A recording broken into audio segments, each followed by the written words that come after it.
Samantala, kumpiyansa naman ang Bangko Sentral ng Pilipinas na magiging ang halaga ng piso kontra dolyar. Ito ay kahit na naitalaw mano ang pinakamababang halaga nito noong nakaraang Martes. Yan ang pinag-usapan naman sa report ni Dennis Cortez. Kumpiyansa ang Bangko Sentral ng Pilipinas na mananatiling matatag ang piso sa foreign exchange market. Ito sa kabila ng pagbagsak ng halaga ng piso kontra dolyar.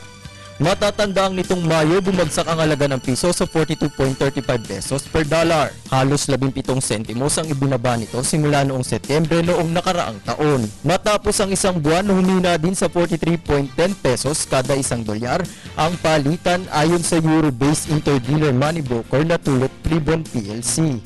Ayon sa ilang ekonomista, dulot ito ng pagbawi ng ekonomiya ng Amerika.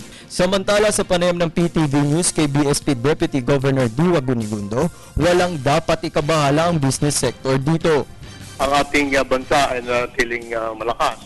Yung pong ating GDP umakit ng 7.8, pababa ang ating inflation, yung pong ating balance of payments ay nanatiling positive. Tuwala rin ng BSP na makakabawi ang piso matapos ang 12-month low na record dahil sa bagong mga investments.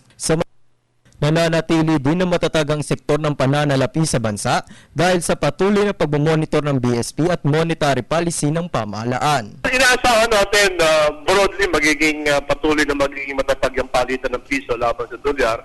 Kasi kung kukunin mo yung average mula sa simula, ang more or less mga 41 pesos to a dollar.